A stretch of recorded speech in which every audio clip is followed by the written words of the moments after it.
부당위원장님께서 기자회견 여는 말씀 해주시겠습니다. 네, 새해가 밝았습니다. 첫 월요일인데요.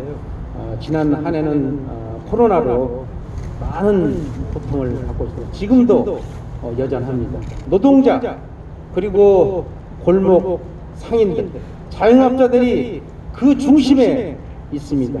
그 아픔을 신속하게 종료하고 일상으로 하루빨리 돌아왔으면 좋겠습니다. 지금 우리나라는 OECD 국가 중 가장 많은 산재 사망자가 있습니다. 하루에 7명씩 평균 출근했다가 돌아오지 못하고 있습니다. 이래서는 안 됩니다. 정부는 앞장서서 중대재해 기업처벌법에 대한 협조가 아니라 기업협조법을 만들려고 하고 있습니다. 정의당은 원내대표를 포함해서 유족들이 25일 없는 단식 농성을 하고 있습니다. 이제는 멈춰야 합니다. 안전하게 일하고 또 그래야 안전한 가정, 편안한 사회가 이루어질 수 있습니다. 이제 후진적인 재해를 멈추고 안전하게 일할 수 있는 사회를 함께 만들어 하는데 우리 정의당은 여러분과 함께 할 것입니다. 고맙습니다. 정의당 전북도당 염경석 정책위원장님께서 규탄 발언을 해주시겠습니다. 네, 반갑습니다. 정책위원장 염경석입니다. 이 엄동설안에 25일째 단식 농성을 하고 있습니다. 그분들을 비롯해서 정의당의 입장은 그겁니다. 일하는 사람이 더 이상 목숨을 걸고 일하지 않는 세상이 되었으면 좋겠다는 게 그분들의 뜻입니다. OECD, 아니 세계에서 중대재해로 사망하는 사람이 제일 많은 나라는 바로 수치스럽게도 대한민국입니다. 세계 10위에, 세계 7위에 수출 대국으로 성장했지만 여전히 산업 현장은 목숨을 걸고 일을 위하는 대한민국 현실입니다. 이제 정부는 또 민주당은 더 이상 자고 우면할 일이 아닙니다. 또한 더 이상 기업의 눈치 보기를 해서는 안 될 것입니다. 이 땅의 2천만 노동자들이 안전하게 일할 수 있는 권리를 이제 민주당과 정부는 보장해야 합니다. 돌아보면 2017년 촛불행진에서 노동자들의 박근혜 퇴직쟁이 없었다면 문재인 정권은 탄생조차 못했을 것입니다. 그것을 받아서 노동조건 사회를 만들겠다고 문재인 대통령은 약속했습니다. 그런데 지금 하루 7명씩 죽어가는 이 현실이 과연 노동 존중 사회라고 말할 수 있습니까? 목숨을 걸고 일해야 되는 대한민국은 더 이상 안전한 나라가 아닙니다. 민주당은 더 이상 노동자를 적당히 이용해 먹다가 버리는 일은 일이 상대 국민으로 취급하고 소모품으로 취급하는 형태를 거둬야 할 것입니다. 돌아보면 노무현 정권 시절에 비정규직을 노무현 대통령이 처진하면서 정권을 잃었습니다. 이제 문재인 정권이 노동자를 이처럼 막대하고 일회용 쓰레기처럼 취급하는 정치 행태를 계속한다면 분명히 정권을 잊고 말 것입니다. 문재인 대통령은 똑바로 들어야 할 것입니다. 이제 성공한 정권 위기에서는 노동자를 진정으로 존중하고 더 이상 일하면서 죽지 않는 사회를 만들기 위한 중대재해 기업처벌법을 정의당 안으로 반드시 통과할 것을 다시 한번 촉구합니다. 국민의 생명과 안전을 지키는 온전한 중대재해기업처벌법 제정을 촉구한다. 지난 29일 정부는 중대재해기업처벌법 수정안을 국회에 제출했다.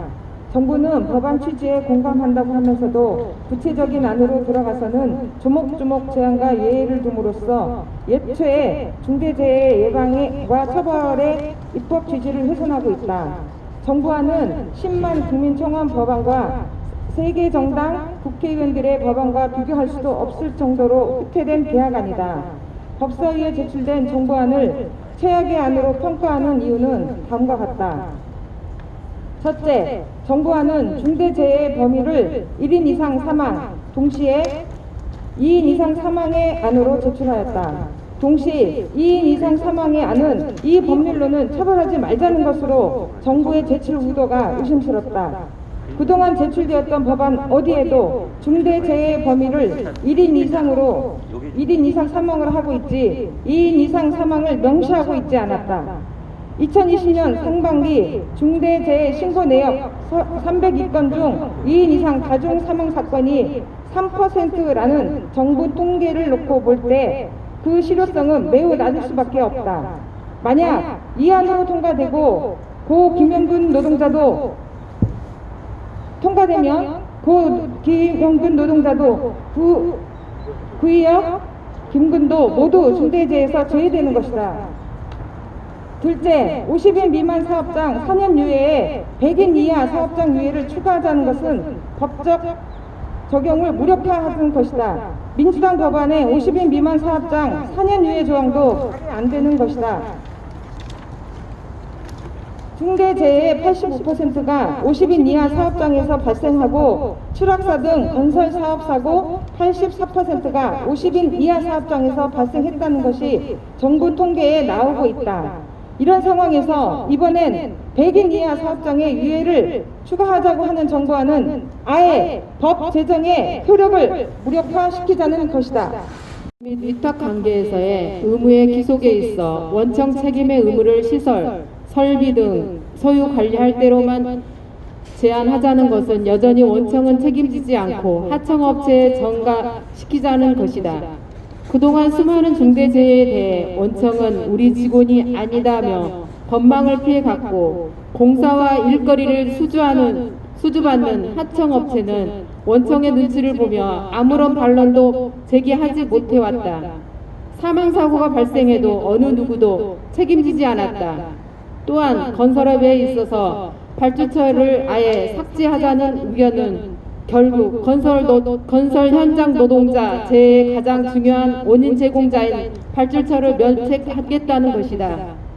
넷째, 책임 대상에 있어서 경영 책임자를 안전보건 담당 이사로 하자는 것은 현행 산업안전보건법 정도로 법을 제정하자는 것이다. 이 법이 적용되는 대부분 사업장은 안전보건 담당 이사를 내세워 또 다른 방패막이를 세울 것은 자명하다. 이는 경영 책임자에게 엄중한 책임을 물어 실질적인 조치를 통해 중대재해를 예방하려는 취지에 명백히 반하는 것으로 경영 책임자의 사실상 영향력을 행사하는 자를 포함해야 한다.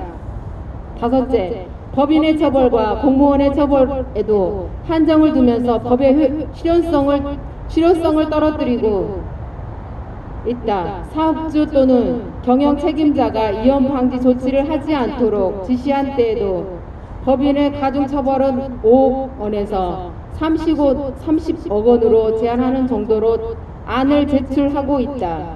그러나 매출액 수천억 내지 수조 원에 이르는 기업들에게 안전 대책을 마련할 정도로 경영에 영향을 미치기에는 턱없이 부족한 벌금이 상한이다. 공무원의 처벌의 경우 장관과 지방자치단체장 그리고 공무원 처벌의 조항은 삭제하고 다만 지방공무원의 장과 공공기관의 장으로 제한하면서 그 처벌도 형법상 직무유기로 한정하였다. 그러나 직무유기는 자신의 직무 포기하거나 거부한 경우에 성립하는 범죄로 중대한 과실에 의한 직무 불이행이나 위반 행위의 입증이 어려워 실제 책임을 지지 않게 되는 것으로 사실상 사무화될 가능성이 높다.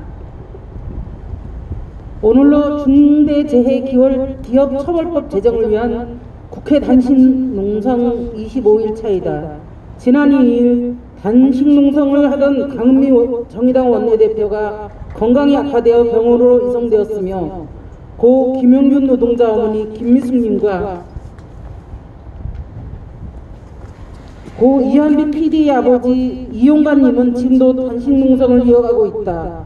죽지 않고 일할 권리를 보장받기 위해 목숨을 걸고 농성하는 유가족들의 건강도 매우 우려스러운 상황이다.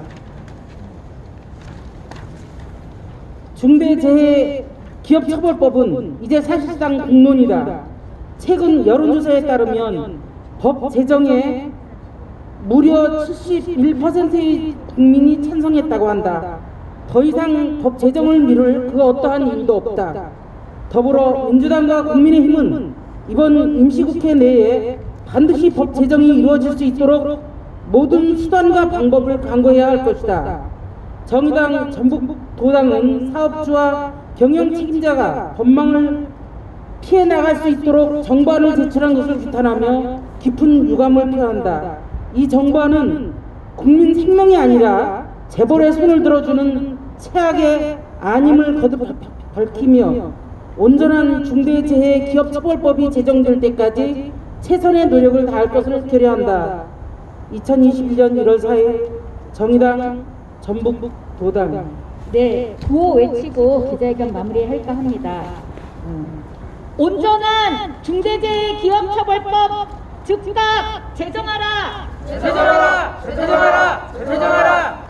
국민 생명 무시하는 정부안을 규탄한다! 규탄한다! 규탄한다! 규탄한다!